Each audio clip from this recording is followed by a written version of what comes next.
Hello everyone, this is Jens Heitland. Welcome to another episode of the Jens Heitland Show, where I interview experts from different fields to connect the dots of innovation and entrepreneurship. Today's episode is another Innovation Breakfast Club, where I meet with previous guests to dig deeper into one specific topic. Today's topic is curiosity.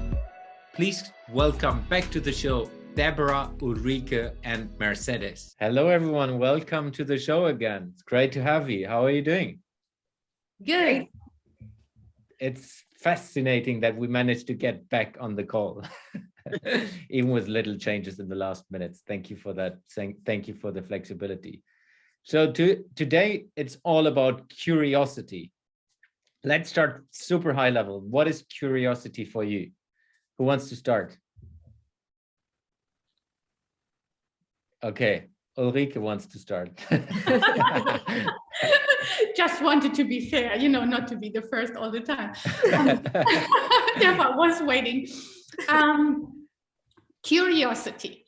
So to me, curiosity is something we grow up with naturally. This is the way we evolve. We become, or we move from a child to an adult. So we learn all the time, and I believe this is triggered by curiosity because we want to understand how things are functioning, why people behave, how they behave. So I believe it's a natural thing that is within us, and it is the main trigger why we have been growing up. And at the same time, I would say, as an adult, in my today's perspective, curiosity is something that keeps me on moving, that triggers me to take new perspectives, to look from different angles, and that helps me to understand things better and often, and hopefully also to find different and new solutions to things. Good start. Let's move on with Debora. Yeah, I can really relate to a lot of points that Ulrike just mentioned.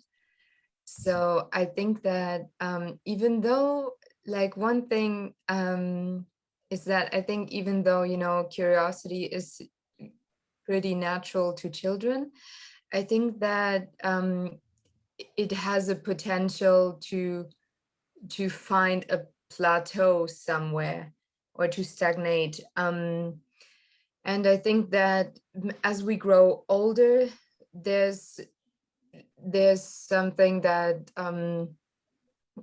you often have to make the deliberate choice to stay curious and to keep on challenging yourself.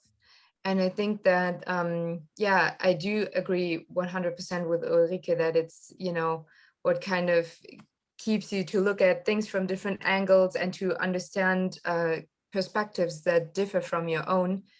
But yeah, I think that a very crucial characteristic of it is also that it does not to everyone come naturally on the long run, really. So I think especially when you turn from a child into an adult, that at some point you have to decide to stay curious. Yeah. Good point. Mercedes. A lot of interesting definitions of the curiosity. Of course, I agree with them. But if I will pick up one, I will say is the irresistible impulse to understand, to explore, to investigate the why, the how, and the what around everything. And I do believe, as Debora just said, that goes in phases. When you are a kid, you need to just touch and feel and taste and bite and do everything with stuff. And then you become a teenager, and then you think that you know everything, so you don't need to be curious because you're on the top of the world and everybody else is just outside. And then you become older and you start to realize, oh my God, I know nothing. Spark the curiosity and the need to keeping exploring, and more you explore, more curiosity comes out of that impulse. Great start. So a couple of topics. Of course, we keep curiosity throughout today. One interesting perspective I would like to dig into is like your personal curiosity and maybe a story or something you relate to, something you have experienced for yourself. on curiosity, with curiosity, and how you have developed it, basically. Shall we keep the same level? Yeah, let's go. Ulrike. Actually, what I did when I turned 41, I went back to university. So that was something where I felt myself, not to relearn. And I was not questioning everything that I knew, but I needed to understand at one point in my career, so much new things are happening. The world is turning and developing so fast. So I felt myself, I want to keep up.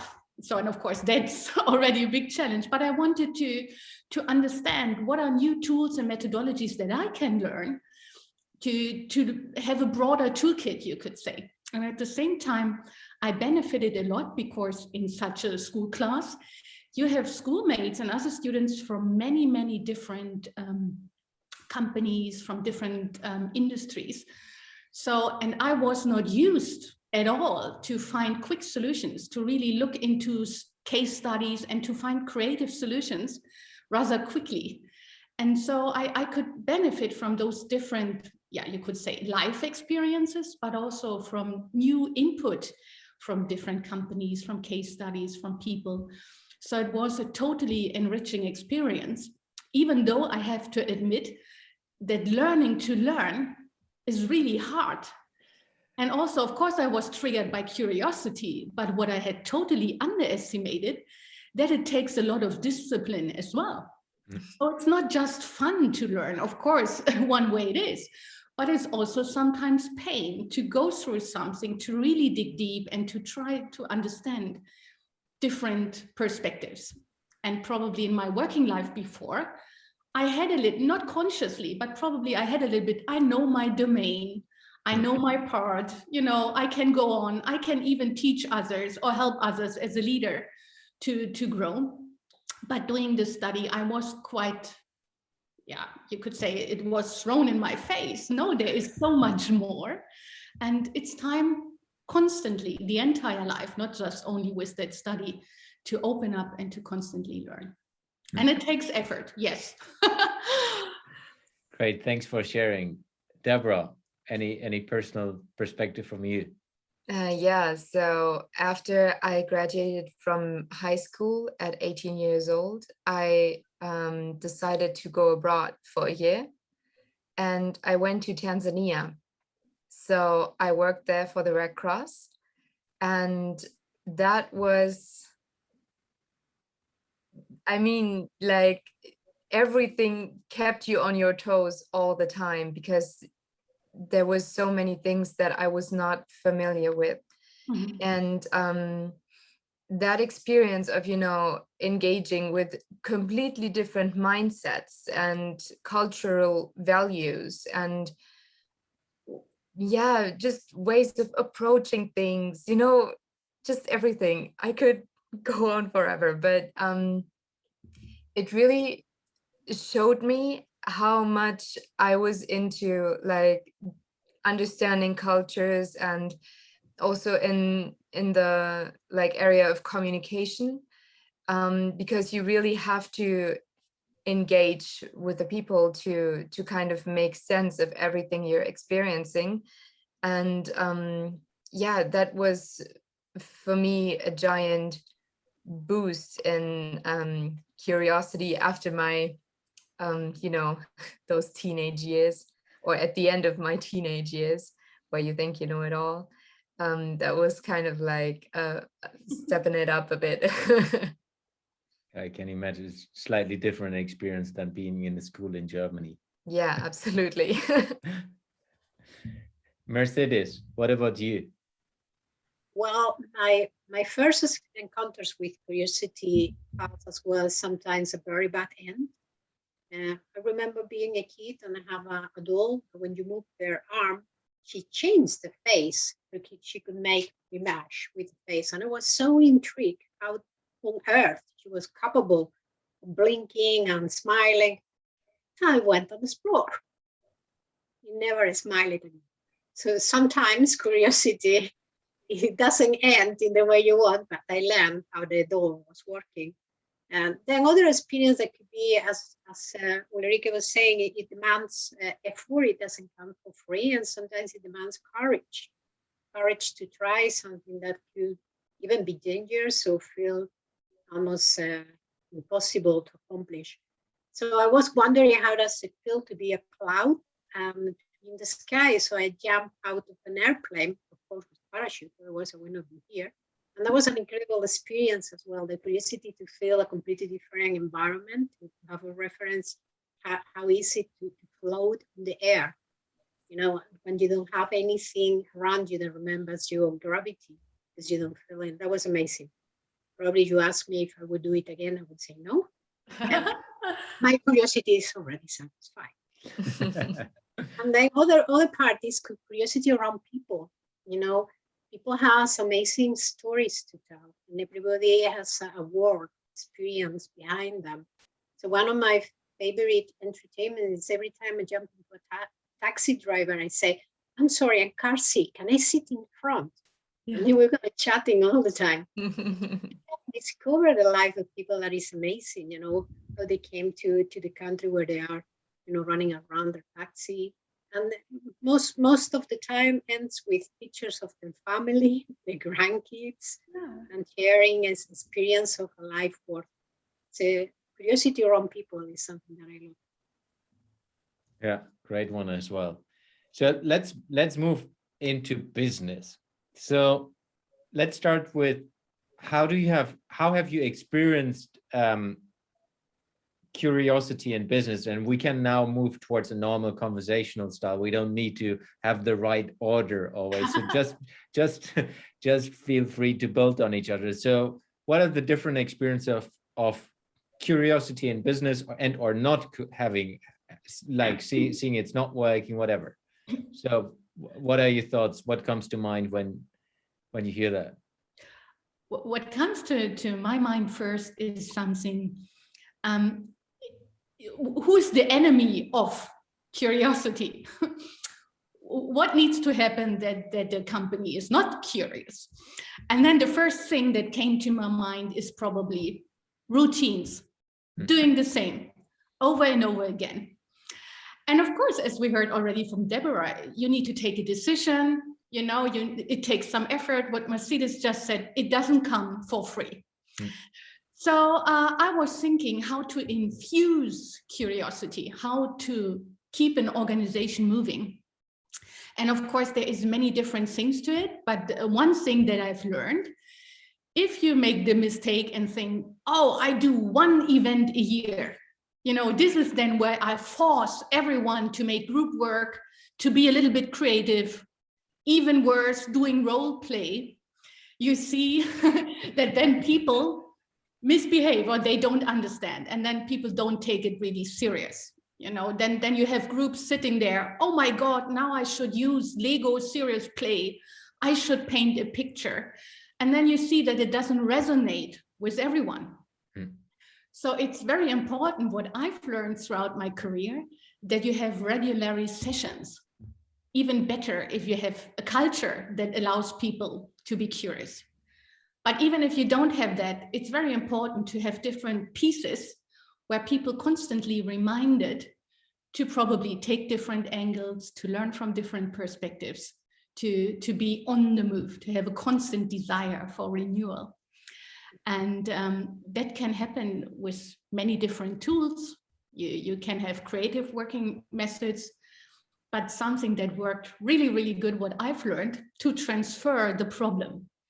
So it's easier for people if you say, okay, we now make the diagnostic on another example, even another company probably, because then people don't take it so personal and they are more open, and it's an easier move to allow yourself to look from different angles, to find new solutions, because you don't blame yourself or you don't say something is not working well.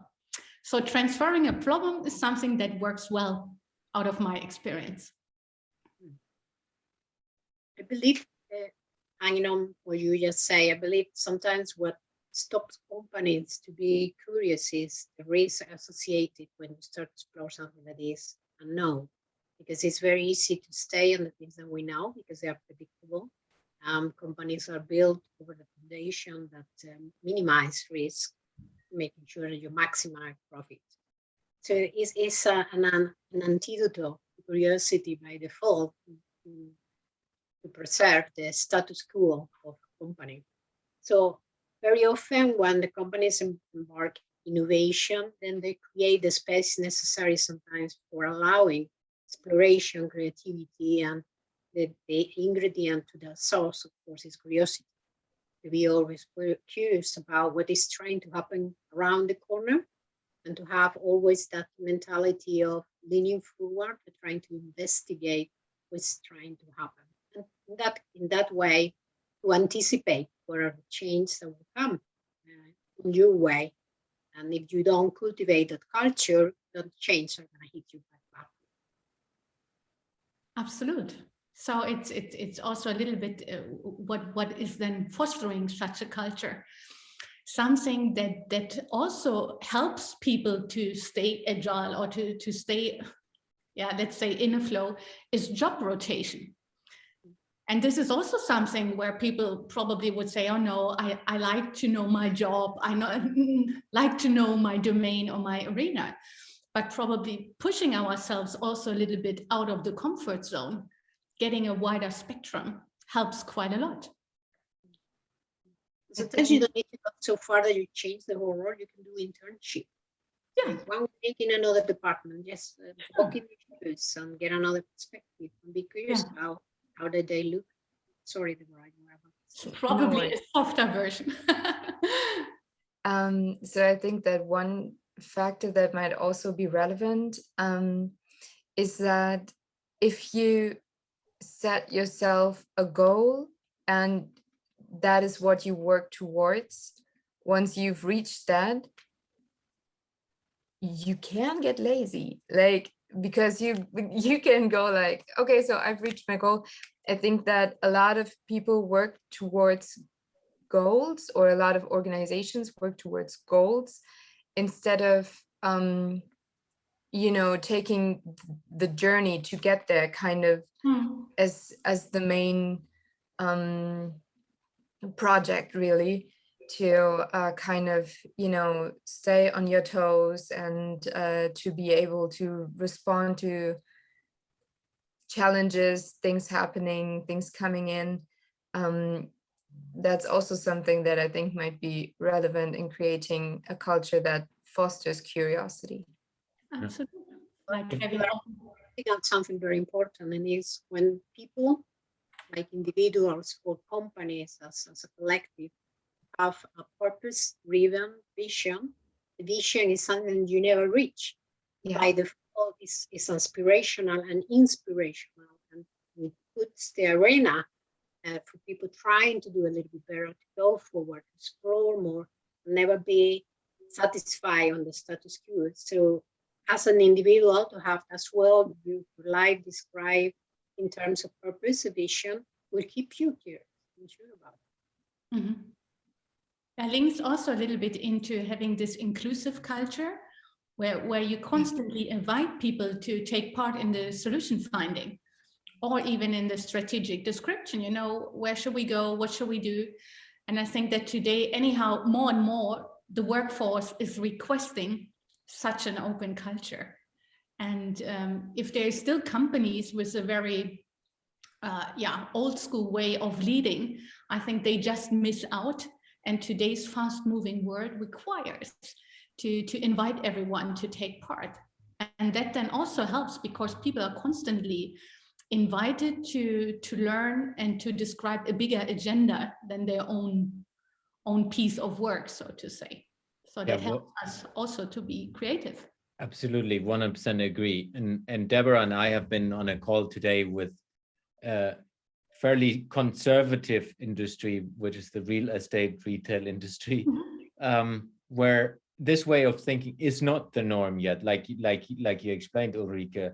And we have seen that there's like still quite a gap towards, hey, let's have the same thinking towards something. And then if we link that back to curiosity, you basically you push it down, because you're not enabling the people to be open and share their thoughts and really collaborate in the way to solve a problem or to do something in a different way, because it's just not working in the hierarchical way where the CEO, the executive management, the management in general is setting a direction and everyone has to follow it, rather than, like you said, inspiring the people to, hey, how do we get there? Let's figure it out together. I would like to ask Debora from a young thinker perspective. So if a company would be looking into, hey, how how can we attract a young thinker like yourself from a curiosity perspective? What would they need to provide to someone like you? So I think that it would be really helpful if young thinkers or young people would be listened to a little more. I think that it's really difficult when you are new to the job market to be actually, actively contributing to decision-making processes in organizations. And I think that, just be given that space where I know, like, okay, so I can say my opinion and it is going to be heard. I think that it really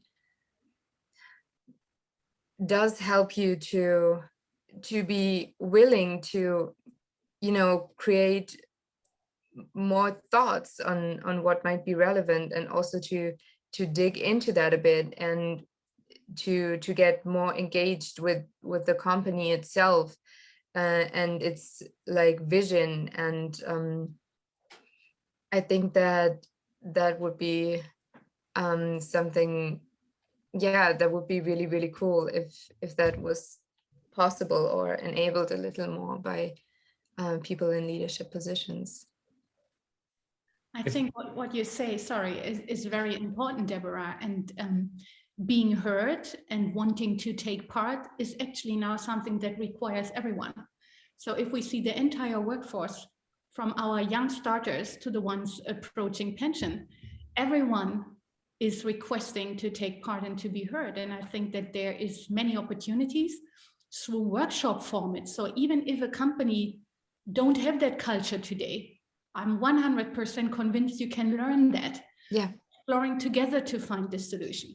And if you have, let's say, sessions, workshop formats on a regular basis, if this is facilitated in a right way, everyone is not even heard.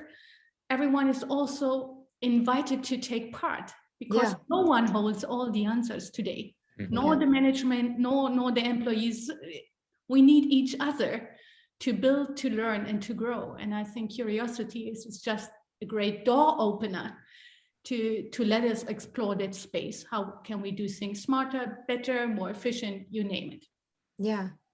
But I think as well, there is an element about curiosity to give the courage to the, you can say, the top level of the company to show vulnerability. Because it's expected from leaders that they have the answers. It's expected from leaders that they point the direction, have everything figured out. It is not true. At the end of the day, they are as human as everybody else, and the world has become so complex that you need a diverse mindset and a diverse experience to be creative, to be innovative.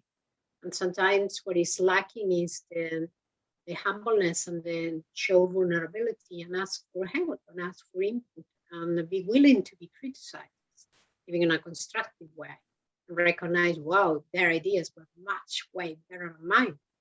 Yeah. And that's okay. So what are your thoughts on how a company could try to explore that? Let's say they find out, it's like, yeah, maybe we're not there yet. What are different tools? What are different ways of thinking, different ways of working to get towards that directive? So I think one thing that I've just said is facilitated workshops, where you can try and explore a little bit, where you bring together independent of departments or whatever, different people from different parts of a business, different age groups, so that you have a very good representation. And you start to explore, for example, doing an analysis together. Where are we today? What are the strengths? What are the weaknesses? What are the opportunities out there? What are the threats? So you try to work that out together. And by that, you start already a conversation, even within this situational analysis. Or you could take your business plan or your strategy as a basis and to say, dear people, if we look on that, is there anything we are missing or we would do different today? So having a true and meaningful conversation and not a fake event. Yeah. Or sometimes you have those fake events, and then there is a group doing something, but then later on the management is not taking care of it. So, and of course, we people recognize that quite quickly, and then you lose it. So you need to truly work with it and to reconnect. And another thing that I just wanted to add here, because people sometimes think, we want to get started. And the first thing we do is we build a fancy office, like in Google. We now have swings and colorful walls and billboards. But if the culture, or what Mercedes said before, if there is no humbleness and true willingness and commitment, this environment doesn't help. Yeah. So start with that you truly want to engage with your people, and then you can just start it. Yeah, take it from there. Another way, a little more as a structure as well, but it could be very, very powerful, I believe, is being transparent and open. I mean, everybody has department meetings where the same department is discussing among them the agenda. What if you invite people to the department meeting to say, what did you hear? What are we not talking about? How this resonates with you? Is this relevant for your department? Or are we just, inventing ourselves here and thinking we are very clever? So open up, be transparent about your agenda and your discussions, and let others participate. Because you are in the same company, you're in the same team, isn't it? It's not a competition and coming and listen to you. It's your friends that are coming and listen to you. And together you are fulfilling a common purpose and a common mission. I think perhaps another factor that might be relevant is the authorities. Like if there's like very high, steep levels of authority, I think, it's very difficult to really foster that curiosity and that culture inside your organization, because then people are used to do as they are supposed to, and not to think outside their boxes really. And I think if everybody shows a bit that they're open to feedback and open to other opinions, that's also like a good step in a direction to show everyone we are listening and we are trying to engage you, and we do think that all of our employees are able to contribute and to kind of make better what we're doing right now. Yeah, I like that. And I 100% agree as well that in a perspective, it's like not just talking about it, it's like really acting and engaging in personal conversation where you learn of what's going on. That's why I liked in the corporation we have worked in before, where Ulrike and Mercedes and I met. It was like that, where you have like front weeks where you go into the core business and, for example, a retail store, and work in the retail store to get a kind of grounded, go back into engaging with the customers. Because if you're, let's say, if you work in the headquarters, you're so far removed from the reality of what's the business about, and as well how far the customers are removed from that you can't really steer the curiosity in your organization because you're so too far away. I think that's always a perspective as well. How can you get closer to what the core business is, and then really work with the people around that and engage with them on a daily basis, and maybe just work with them, because then you have a possibility to have a conversation, not a staged one, like a natural one.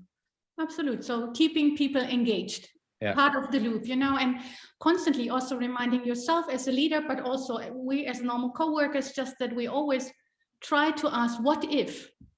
How can it be done better? How can it be done different?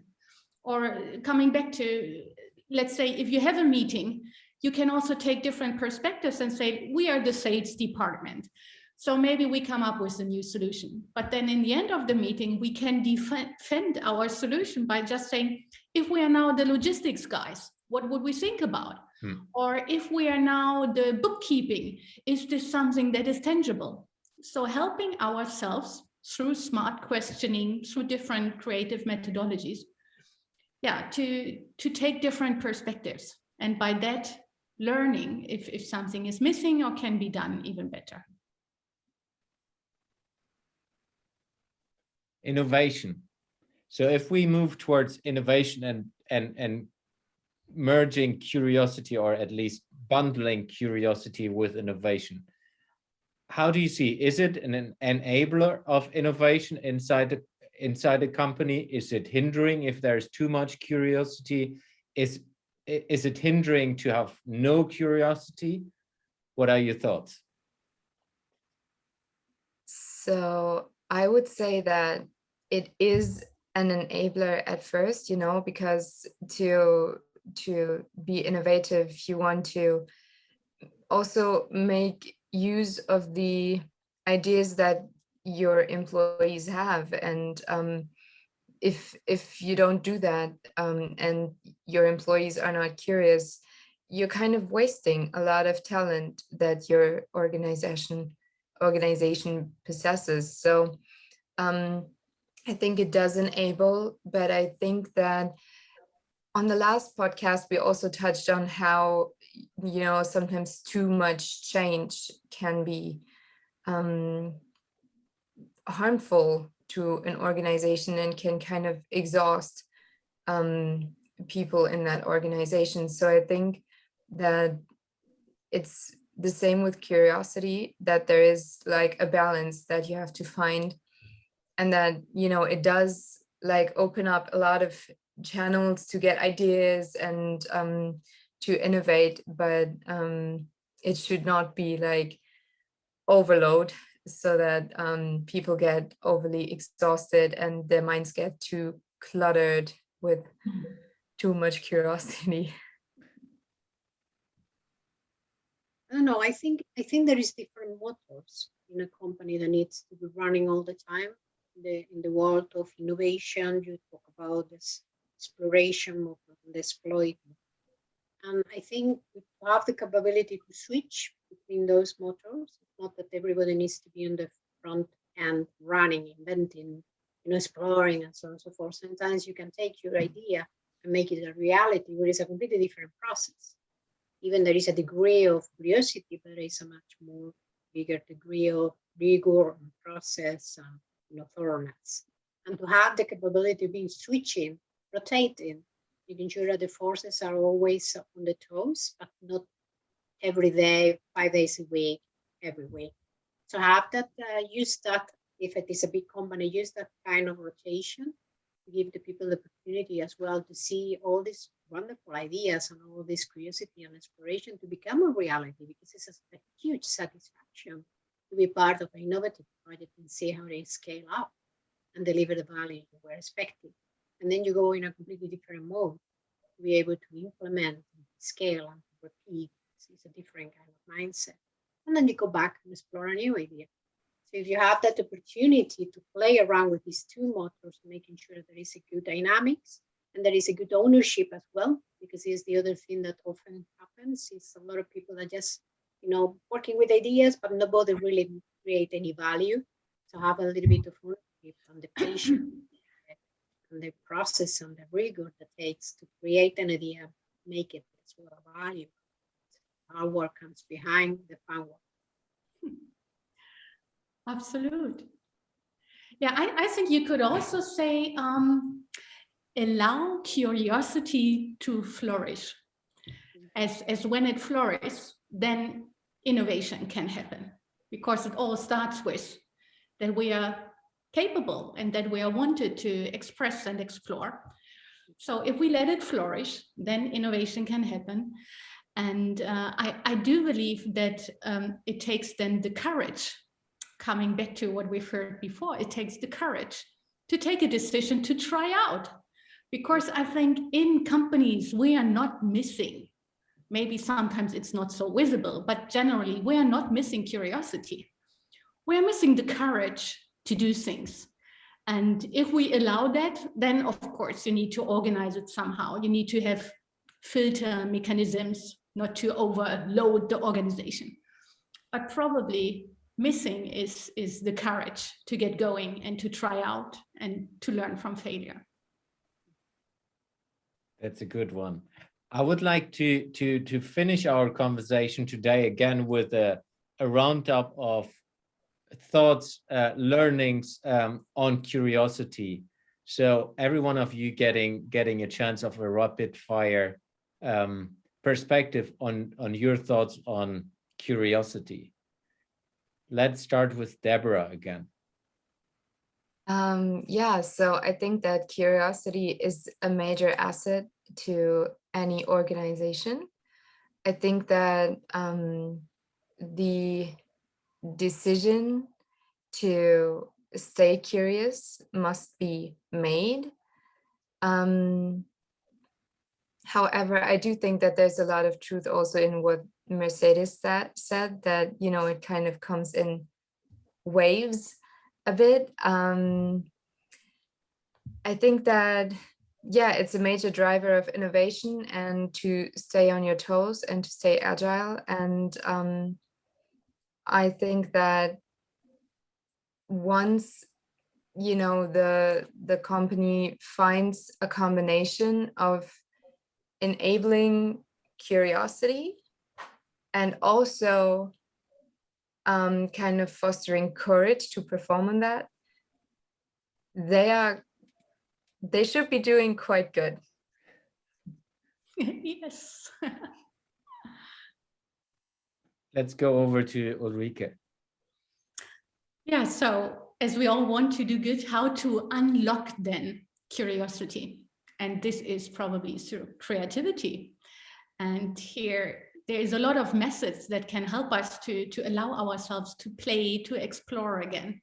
And here is for sure a nugget somewhere to infuse creativity to problem solving or to solution finding. So that is something I take with me.